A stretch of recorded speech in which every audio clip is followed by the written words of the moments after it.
खुली अर्थव्यवस्था भाग 4 में आप सबका स्वागत बच्चों। कल जो हम पढ़ रहे थे लास्ट, वो था हमारा दीर्घकाल में विनिमय दर। दीर्घकाल में विनिमय दर यहाँ पे हमने खत्म किया था।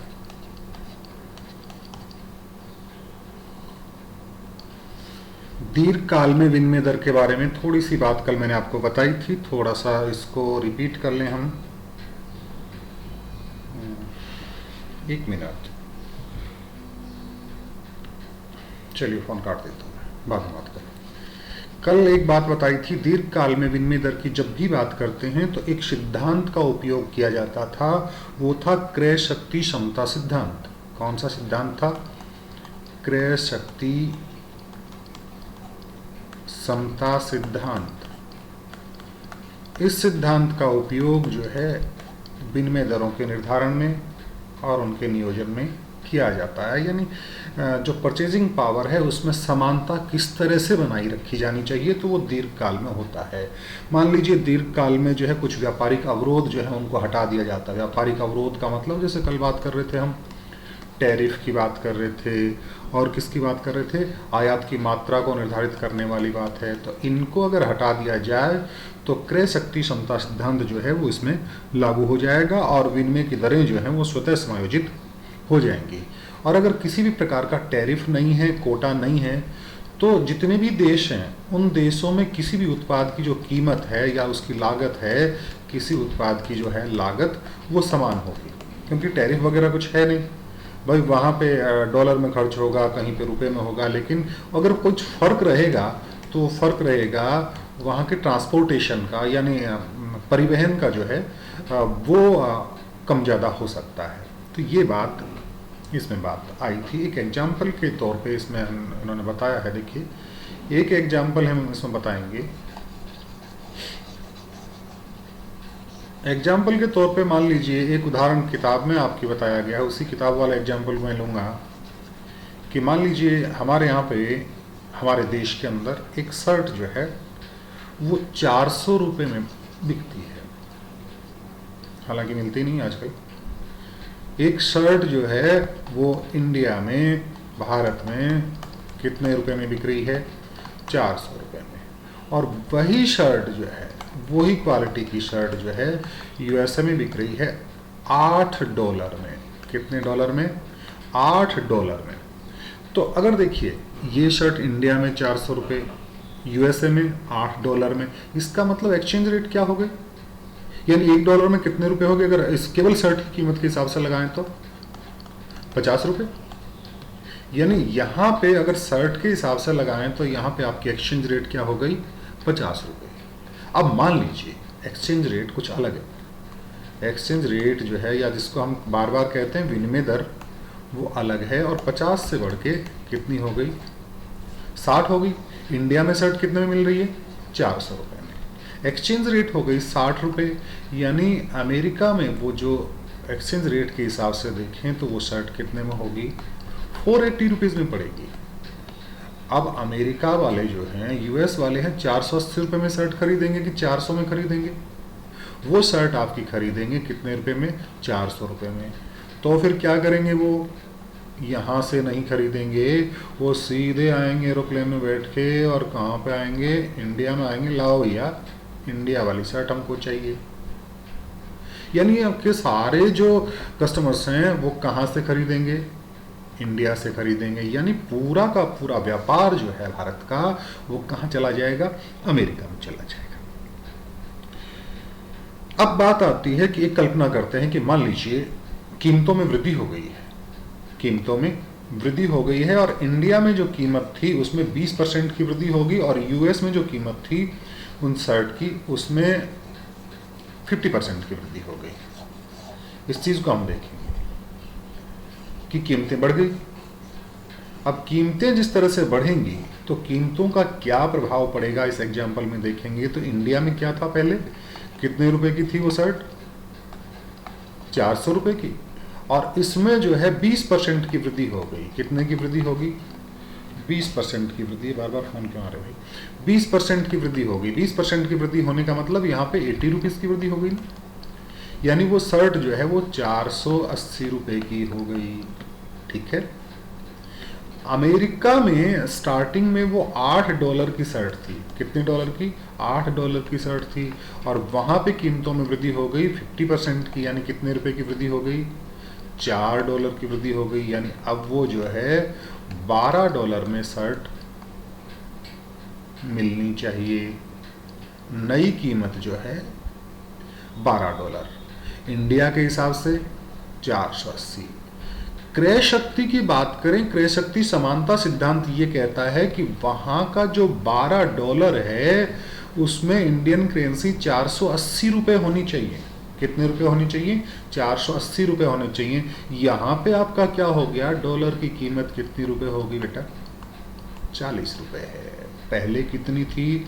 50 थी, बाद में अलग से गए तब कितनी थी? 60 थी। और कीमतें बढ़ते ही क्या हो गया? डॉलर की कीमत 40 रुपए हो गई। यानी यहाँ पे डॉलर की कीमत गिरी है, डॉलर के मूल्य में ह्रास हुआ है। और क्रय शक्ति सिद्धांत जो है वो यही कहता है कि कीमतों का जो निर्धारण होता है, किसकी?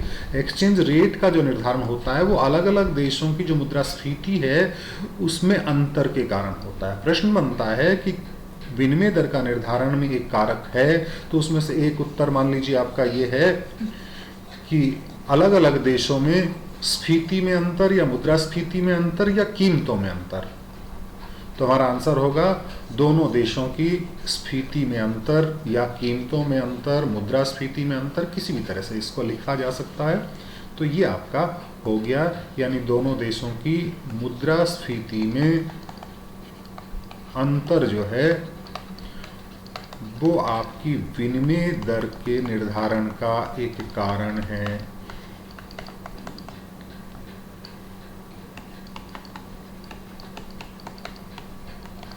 क्लियर है? अब बात करते हैं अगले टॉपिक की, स्थिर विनिमय दरें। अभी तक बात हमने कल बेटा की थी तैरती विनिमय दरें, या जिनको कहा था लचीली विनिमय दरें, या जिनको कहा था फ्लोटिंग एक्सचेंज रेट, या जिनको हमने कहा था फ्लेक्सिबल एक्सचेंज रेट। अगर ये तीनों चारों नाम आते हैं तो उनको एक तरीके से लिया जाना चाहिए। कौन से? तैरती विनिमय दर, लचीली विनिमय दर, फ्लोटिंग शब्द का यूज अगर हो रहा है वो, फ्लेक्सिबल शब्द का यूज अगर हो रहा है, इधर गई रहे फ्लेक्सिबल, है ना, इनको, या फिर कई बार नम्य विनिमय दर। नम्य मतलब नमन से बनी है, जिसमें झुकने का गुण ज्यादा हो। ये दरें अगर बात आती हैं तो एक ही बात है। इनके विपरीत इसमें चलो एक बात बता दूं, तैरती विनिमय दर में मोटी मोटी कल की बात हम करें, थोड़ा सा रिवाइज करें उसको। तैरती विनिमय दर जो है उसमें सरकार या हमारा केंद्रीय बैंक, उसका कोई योगदान नहीं होता है। दिमाग में बैठा लेना बात। तैरती विनिमय दर, लचीली विनिमय दर, floating exchange rate, flexible exchange rate, नम्य एक्सचेंज रेट, इसमें सरकार का कोई योगदान नहीं होता है। तो किसका योगदान होता है? अंतर्राष्ट्रीय मुद्रा बाजार का, इंटरनेशनल मॉनेटरी मार्केट का। मार्केट की मांग और पूर्ति जो है वो निर्धारित करेंगी इसकी दरें। क्लियर है? तो अब बात करते हैं कि ये स्थिर विनिमय दरें कौन सी हैं। स्थिर विनिमय दर, जिसको अंग्रेजी में कहते हैं fixed exchange rate. Fix exchange rate वो रेट होती हैं जहां पे बाजार की दरें जो हैं, एक विनिमय की दरें हैं, बाजार निर्धारित नहीं करता, वहां की सरकारें निर्धारित करती हैं, वहां के केंद्रीय बैंक निर्धारित करते हैं, वहां के मॉनेटरी अथॉरिटीज निर्धारित करती हैं। इस बात को दिमाग में बैठा लो, स्थिर विनिमय दरें। यानी सरकार जो है विनिमय दर प्रणाली के तहत जो है एक फिक्स रेट निर्धारित कर देती है कि भाई हमारे यहाँ पे डॉलर का रेट इतना होगा, हमारे यहाँ पे पाउंड का रेट इतना होगा, हमारे यहाँ पे स्टर्लिंग का रेट इतना होगा। इस चीज़ को बैठा दें। अब इसको जो है एक ग्राफ के तौर पे देखेंगे। मान लीजिए किस तरह से इसको समझाएंगे हम। मिटा दूँ इसलिए,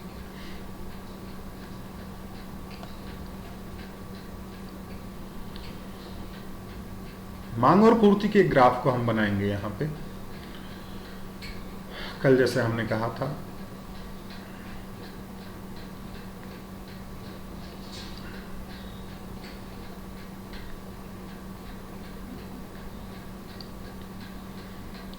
यहाँ पे लेंगे हम एक्सचेंज रेट या विनिमय दर और यहाँ पे उस मुद्रा की मात्रा, क्वांटिटी की बात कर लेंगे। अब मांग और पूर्ति वक्र बनाएंगे। मांग और पूर्ति वक्र बनाने के लिए जैसा हमने कल कहा था, मांग वक्र जो है उसका ढाल ऋणात्मक होता है, याद है ना, ये मांग वक्र आप। और पूर्ति वक्र का जो ढाल है वो कैसा होता है, धनात्मक होता है। ये आपका पूर्ति वक्र बन गया। थोड़ा सा इधर उधर हो गया, ये ऊपर लो भी कोई दोबारा बना लेंगे, कोई सी पेंसिल की स्याही, है ना। ये तो हो गया बेटा आपका मांग वक्र, और ये हो गया पूर्ति वक्र। ठीक है, इनको लिख देते हैं। ये आपका मांग वक्र, मांग वक्र को लिखेंगे डी से लिख दें, आपको ए बी पसंद है ए बी से लिख दें। पूर्ति को हम लिखेंगे एस से, supply and supply, demand and demand. और सरकार ने मान लीजिए कोई भी निर्धारित रेट जो है वो यहाँ पे इस बिंदु पर एक्सचेंज रेट निर्धारित कर दी। स्थिर की बात कर रहे हैं हम, और स्थिर में कौन निर्धारित करेगा, वहाँ की सरकारें, वहाँ की अथॉरिटीज़, वहाँ का केंद्रीय बैंक यहाँ पे निर्धारित कर दी है। यानी ये आपकी एक्सचेंज रेट है यहाँ पे कितनी,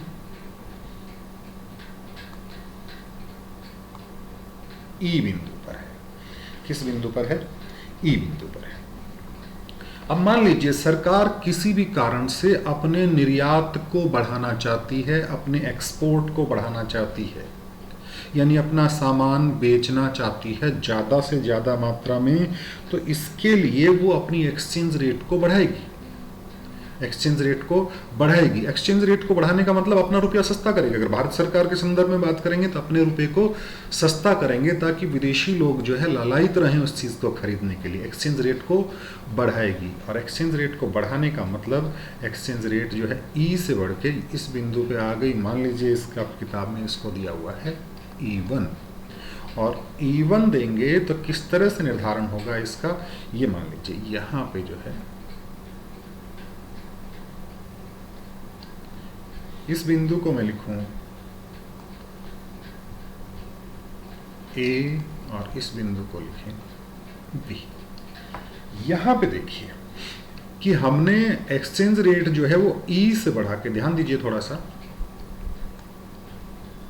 ये रही, ये एक्सचेंज रेट थी पहले E। यहाँ पे आपका जो बिंदु बन रहा था ये वाला, यहाँ पे संतुलन बना। अब जो है एक्सचेंज रेट बढ़ा के हमारी हो गई E1। E1 रेट बढ़ाते ही अब देखिएगा यहाँ पे मांग और पूर्ति बराबर थी, इस बिंदु पे मांग और पूर्ति बराबर थी ना। ये वाला जो बिंदु था यहाँ पे मांग और पूर्ति बराबर थी, और यहाँ पे D जो है वो इधर है और S जो है वो इधर है। यानी एक्सचेंज रेट बढ़ते ही पूर्ति का मान किससे ज्यादा हो गया, मांग से ज्यादा हो गया।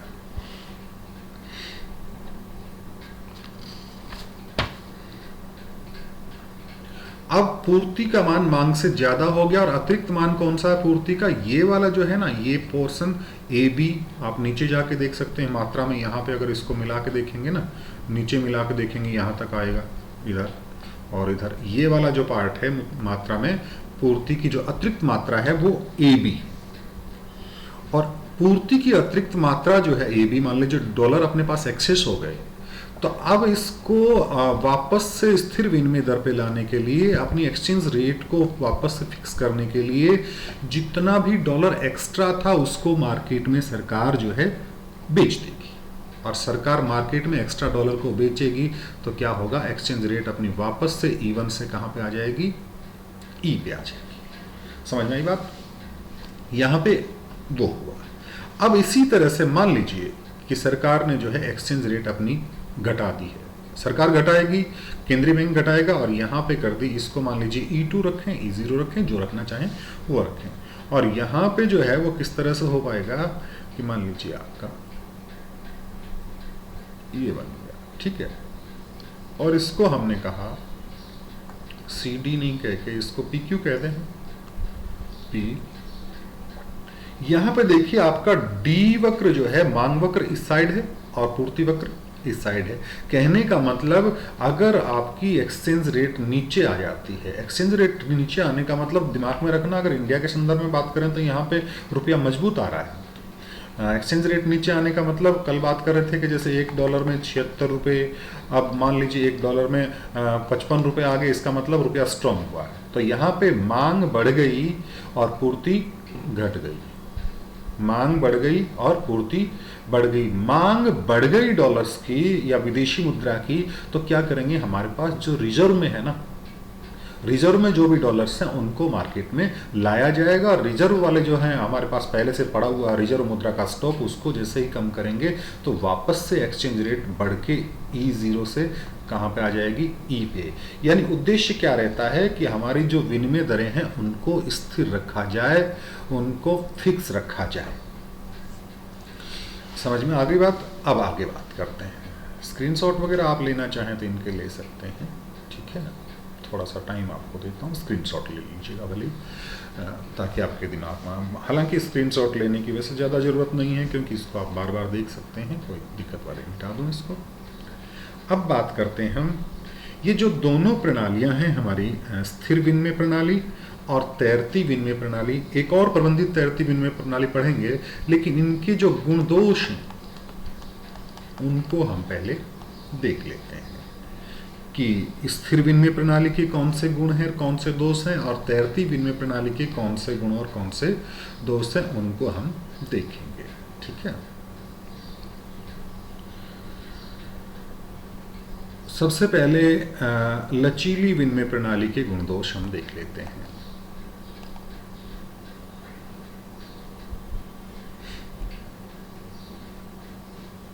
कुलिया सिमसिम ये बार बार नाटक कर ही जाता है भाई, इसको हमेशा खोलना, वापस से खोलना पड़ता है ऑनबोर्ड को।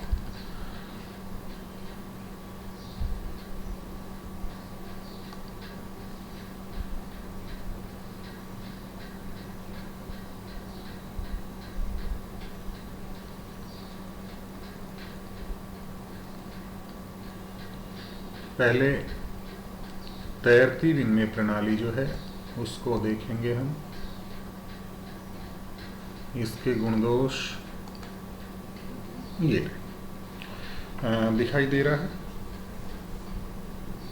गुण और दोष में कोई ज़्यादा लंबा चौड़ा नहीं है, थोड़ा सा मैं इसको जूम कर देता हूँ और देखिए नीचे करके देखेंगे, ये है आपकी लोचशील, लचीली, तैरती, नम्य, फ्लोटिंग, फ्लेक्सिबल, कितने सारे नाम बताएं। इसके गुण की बात हम करेंगे तो सबसे पहला जो गुण आता है इसका वो आता है कि इसमें अंतर्राष्ट्रीय निधि की आवश्यकता नहीं पड़ती। कहने का मतलब यहाँ पे स्टॉक रखने की जरूरत नहीं पड़ती, क्योंकि इसमें जो कीमतें हैं ना वो बाजार निर्धारित करता है, सरकार का कोई रोल नहीं होता है। दूसरी बात, यहाँ पे संसाधनों का जो डिस्ट्रीब्यूशन होता है, आवंटन होता है, वो अनुकूलतम होता है, अच्छे से अच्छा होता है। और तीसरी बात, पूंजी का अंतर्राष्ट्रीय स्तर पर आवागमन बढ़ जाता है, क्योंकि पूरा मार्केट खुला होता है और मार्केट ही इसकी कीमतें निर्धारित करता है, इसीलिए किसी को कोई ज़्यादा दिक्कत वाली बात नहीं होती है। तो ये तो इसके तीन जो हैं इसकी मेरिट्स हैं। और डीमेरिट्स की बात करें तो कई बार ऐसा होता है कि आज कीमतें कितनी हैं, कल गिर गई, अचानक से ऊपर हो गई, अचानक से नीचे आ गई, यानी एक तरह से कैसा माहौल हो जाता है, अस्थिरता का माहौल उत्पन्न हो जाता है, यानी विनिमय दर में उतार चढ़ाव की स्थिति पाई जाती है। कल हम बात कर रहे थे कि 76 रुपये और कितना था डॉलर में, आज अगर बात करें हम तो आज की रेट कुछ अलग होंगी, यानी मार्केट में उतार चढ़ाव जो है वो चलते रहते हैं। और अभी मैं आपको गूगल करके बताता हूँ कि $1 में कितने रुपए हैं। कल 76-19 समथिंग कुछ थे। आज बात करें तो $1 की कीमत जो है वो 76 रुपये और 99 पैसे है। कहने का मतलब बताइए, यहाँ पे रुपया गिरा कि रुपया मजबूत हुआ? सीधी सी बात है, कल 76 रुपये 28 पैसे जो है वो $1 के देने पड़ते थे, आज हमको ज़्यादा रुपए खर्च करने पड़ रहे हैं। आज हमको लगभग 71 पैसे एक्स्ट्रा खर्च करने पड़ रहे हैं। इसका मतलब रुपया वापस से झुमका गिरा रे। ठीक है, अब बात करते हैं अंतर्राष्ट्रीय मुद्रा बाजार में जो है विनिमय दर में उतार चढ़ाव की प्रकृति पाई जाती है, जैसा हमने अभी देखा। और इससे क्या होता है कि अंतर्राष्ट्रीय बाजार में अस्थिरता उत्पन्न होती है, जिससे आयात और निर्यात की जो लॉन्ग टर्म पॉलिसी जो बनाते हैं उसमें दिक्कतें पैदा होती हैं और दीर्घकालीन नीतियां बनाना जो है वो मुश्किल काम हो जाता है। और तीसरी जो इसकी डिमेरिट है, तीसरा जो इसका गुण है, दोष है या इसकी हानि है या नुकसान है, जो भी कहें, कि रोजाना विनिमय दरों में उतार चढ़ाव से द्विपक्षीय व्यापार समझौते जो हैं वो कठिन समस्या बनते हैं कि भाई आज क्या रेट है, कल क्या रेट होगी। द्विपक्षीय व्यापार समझौते जो भी करने होंगे उनमें बड़ी दिक्कतें पैदा होती हैं। आप चाहें तो स्क्रीनशॉट ले सकते हैं। स्क्रीनशॉट लेने में दिक्कत होगी, पहले इतने का ले लीजिए स्क्रीनशॉट। हो गया। अब जो है इससे ऊपर का ये आपका स्क्रीनशॉट हो जाएगा, तो आपको पढ़ने में थोड़ी आसानी रहेगी। हालांकि चाहें तो आप पूरा वीडियो दोबारा देख सकते हैं। ये बात होगी आपकी लचीली विनिमय दर जो है उसकी, लचीली विनिमय दर के गुण और दोष। अब स्थिर विनिमय दर के गुण दोष की बात कर लेते हैं हम। स्थिर विनिमय दर के गुण दोष,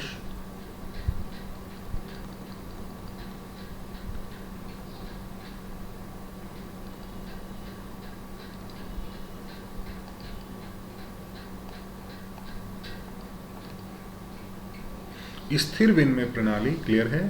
थोड़ा सा जूम करो इसको।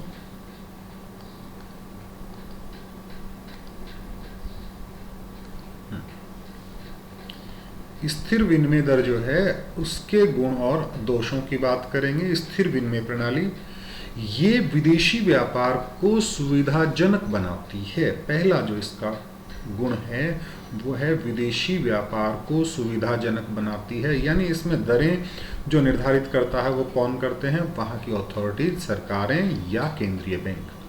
और इस प्रणाली में कोई अनिश्चितता नहीं होती। अनिश्चितता क्यों नहीं होती? क्योंकि जब सरकार को निर्धारित करना होगा उसकी एक्सचेंज रेट, वो तभी करेगी।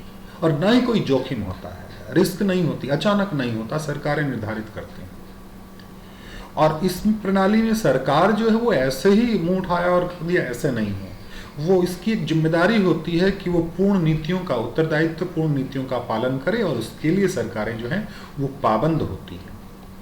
और चौथी बात जो है, इस प्रणाली में सट्टेबाजी समाप्त होती है, क्योंकि सट्टेबाजी का विनिमय दर पर कोई प्रभाव नहीं पड़ता। कल बात कर रहे थे ना सट्टेबाजी की, यानी भविष्य में कीमतें बढ़ने वाली हैं तो भविष्य में हम बेचेंगे, खरीदेंगे, जिस तरह की बातें हैं वो इसमें नहीं होती, क्योंकि यहाँ पे सट्टेबाजी का विनिमय दर पर कोई प्रभाव नहीं पड़ता। क्यों? विनिमय दर मार्केट डिसाइड नहीं करता। विनिमय दर कौन डिसाइड कर रहा है? यहाँ पे सरकारें करती हैं। तो ये इसका एक मेरिट की श्रेणी में आता है, इसका गुण की श्रेणी में आता है। अब बात करें इसके दोष। इसके दोष में एक अव्यवहारिक प्रणाली है, क्योंकि अर्थव्यवस्था में उतार चढ़ाव विनिमय दर को प्रभावित करते ही हैं। सीधी सी बात है, सरकार चाहे तो भी उतार चढ़ाव को कंट्रोल नहीं कर सकती। इंटरनेशनल मार्केट में उतार चढ़ाव होंगे तो कहीं ना कहीं विनिमय दर को जो है प्रभावित करते हैं। यानी ये पूरी तरह से प्रैक्टिकल सिस्टम नहीं है, व्यवहारिक प्रणाली नहीं है, अव्यवहारिक प्रणाली है। और दूसरी बात, स्थिर विनिमय दर से पूर्ण रोजगार और कीमत स्तर को जो है स्थिर नहीं रखा जाता। और ये स्थिर दर कब होगी, हम अपने आप में चेंज कब कर पाएंगे? विदेशी मुद्रा की जो रेट है उसको फिक्स कब कर पाएंगे? जब हमारी जेब में विदेशी मुद्रा होगी। अगर विदेशी मुद्रा है ही नहीं तो क्या भाई हम इसको डिसाइड करेंगे? कैसे डिसाइड करेंगे? हमारे पास होना तो चाहिए ना। यानी इस प्रणाली में भारी मात्रा में विदेशी मुद्रा जो है वो आपको रखनी होती है। समझ में आई बात? स्क्रीनशॉट।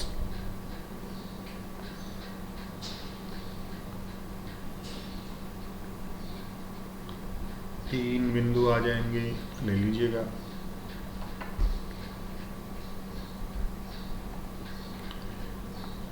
नंबर 4 से और ये सारा कुछ इसमें शामिल आ गया, इसका भी स्क्रीनशॉट ले लीजिएगा। फिनिश। क्लियर करें, आगे बात करेंगे प्रबंधित तीर्थी दर। कौन सी? प्रबंधित तीर्थी दर या प्रबंधित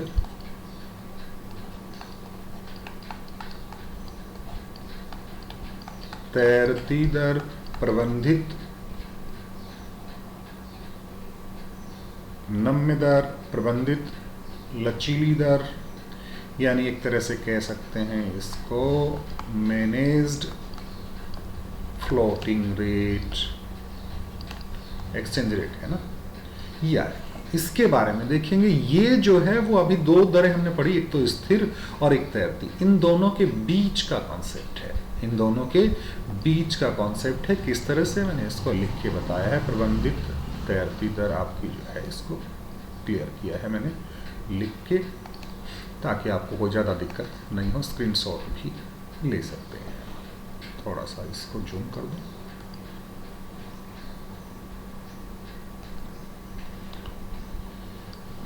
प्रबंधित तैरती विनिमय प्रणाली या प्रबंधित फ्लेक्सिबल विनिमय प्रणाली या फ्लोटिंग एक्सचेंज सिस्टम, यानी बिना किसी अंतर्राष्ट्रीय समझौते के दुनिया में एक नई और बेहतर विनिमय प्रणाली का उदय हुआ है इन दिनों, और जिसे कहते हैं प्रबंधित तैरती विनिमय प्रणाली। यानी ना तो पूरी तरह से प्रैक्टिकल हमारी स्थिर विनिमय प्रणाली थी, ना पूरी तरह से हमारी तैरती विनिमय प्रणाली थी। तो कहीं ना कहीं इसका इलाज, इसका समाधान ढूंढना था। तो विभिन्न देशों ने अंतर्राष्ट्रीय स्तर पर एक ऐसी प्रणाली लाई गई जिसको दोनों के गुण उसमें थे। ये तैरती और स्थिर विनिमय प्रणाली का मिश्रण है। और इस प्रणाली में जो तैरती विनिमय प्रणाली की जो त्रुटियां थी उसको देखते हुए केंद्रीय बैंक जो है वो हस्तक्षेप करता है, यानी तैरती में हस्तक्षेप नहीं करता है। यानी कुछ गुण जो है उसमें तैरती के रखे जाएंगे और केंद्रीय बैंक जो है मुद्रा का, विदेशी मुद्रा का क्रय विक्रय कर लेता, और अधिकृत रिजर्व संव्यवहार जो है वो जीरो के इक्वल इसमें नहीं होते। यानी इसमें कुछ न कुछ रिजर्व जो ट्रांजैक्शन है वो होते हैं। ये आपकी प्रबंधित तैरती विनिमय प्रणाली है। क्लियर है? अब छोटी सी बात और करेंगे, आपकी विनिमय दर प्रबंध में अंतर्राष्ट्रीय अनुभवों की बात करेंगे। उसको भी मैंने लिखा है, लिखा जो खत तुम्हें, कहाँ लिखा है ढूंढेंगे। ये क्या हो गया, कैसे लाएं इसको वापस? ये तो मामला गड़बड़ हो गया भाई। ये तो गड़बड़ हो गया, आ गया। अब हमने कहा ये जो था विनिमय दर प्रबंध या अंतर्राष्ट्रीय अनुभव, लिखें इसको, क्या लिखें? विनिमय दर प्रबंध, विनिमय दर का मैनेजमेंट कैसे किया जाएगा और उसके अंतर्राष्ट्रीय अनुभव जो हैं वो क्या हैं, इसके लिए ये बात थोड़ी सी हम देखेंगे। विनिमय दर प्रबंध, इसके अंतर्राष्ट्रीय अनुभव में सबसे पहली बात आती है गोल्ड स्टैंडर्ड की। स्वर्णमान जिसको कहा गया, स्वर्णमान का मतलब एक तरह से मानिए 1870 से लेके 1914 में जब प्रथम विश्व युद्ध प्रारंभ हो रहा था उस समय तक जो है विश्व में स्वर्णमान प्रचलित था। यानी स्वर्णमान का मतलब दुनिया की जितनी भी मुद्राएं थी उनको सोने के रूप में परिभाषित की जाती थी। ये कहा जाता था कि इस मुद्रा का मूल्य कितना, इतने सोने के बराबर, इस मुद्रा का मूल्य कितना, इतने सोने के बराबर। किसी को भी अगर मुद्रा के रूप में सोना चाहिए था तो वह मिल जाता, सोने के रूप में मुद्रा मिल चाहिए थी तो मुद्रा मिल जाती, यानी एक दूसरे को एक्सचेंज किया जा सकता था। यानी प्रत्येक सहभागी देश के निवासी जो हैं अपनी घरेलू मुद्रा को दूसरी परिसंपत्ति, यानी दूसरी परिसंपत्ति का मतलब यहां पे किसकी बात कर रहे हैं हम, स्वर्णमान की बात कर रहे हैं। दूसरी परिसंपत्ति का मतलब गोल्ड में कन्वर्ट करवा सकता था। और सोना जो है वो अंतर्राष्ट्रीय अदायगी के रूप में स्वीकार था, यानी अंतर्राष्ट्रीय भुगतान कोई करने होते, एक देश दूसरे देश को भुगतान अगर कुछ कर रहा है तो वो गोल्ड के रूप में कर सकता था। जैसे आज कहते हैं ना कि अगर हम अमेरिका को भुगतान करेंगे तो अमेरिका ये कहेगा ताला रुपया कौन लिया में, तो क्या चाहिए, डॉलर चाहिए। लेकिन उस समय ये जो स्वर्णमान था तो वहां पे भुगतान जो है वो गोल्ड के रूप में किया जाता था। और विनिमय दरों का निर्धारण जो किया जाता था वो भी किसके रूप में किया जाता था, गोल्ड के रूप में। इनकी जो है गोल्ड के रूप में जब निर्धारण करते थे तो गोल्ड के रूप में निर्धारण करने में इनकी एक चीज थी, इनकी एक तो मिनिमम लिमिट और एक मैक्सिमम लिमिट रखी जाती थी। इनकी ऊपरी सीमा और निम्न सीमा जो है वो रखी जाती थी, और इन सीमाओं के बीच में जो है एक्सचेंज रेट का उतार चढ़ाव होता था, कम ज्यादा। यानी ऊपर की लिमिट रखती कि भाई इससे ज्यादा नहीं जाएगा, नीचे की लिमिट रखती इससे ज्यादा नहीं जाएगा, और इन दोनों के बीच में क्या झुमका गिरा रे, इन दोनों के बाजार में। देखिए ये हो गया कि विनिमय दरों में एक ऊपरी सीमा होती थी और एक निम्न सीमा होती थी, और दरों में इन सीमाओं के मध्य उतार चढ़ाव होता था। और ये उतार चढ़ाव क्यों होते थे, ये उतार चढ़ाव होते थे उन मुद्रा की लागत में अंतर के कारण, मुद्राओं की लागत में अंतर के कारण। अब मुद्राएं कैसे बनाती थी, सोने के सिक्के बनते थे, दूसरे धातु के सिक्के बनते थे, अन्य प्रकार के सिक्के बनते थे। तो भाई किसी का खर्चा है, द्रवण का खर्चा ज्यादा है, द्रवण द्रवण द्रवण द्रवण ये रहा। द्रवण का मतलब कोई भी धातु है उसको मेल्ट करना पड़ेगा ना, तो सीधे ठोक पीट के बना देना नहीं, उसको पिघलाया जाएगा। उसका प्रेषण, प्रेषण मतलब कैसे जाएगा, शिपिंग के तौर पे। और उसको सिक्के को ढालने का जो खर्चा है, सिक्के को ढालने की जो लागत है, इन लागत के आधार पर सीमाओं का निर्धारण होता था और मुद्रा की लागत में अंतर होता था। कहां पे खर्चा ज्यादा हो रहा, कहां से, मान लीजिए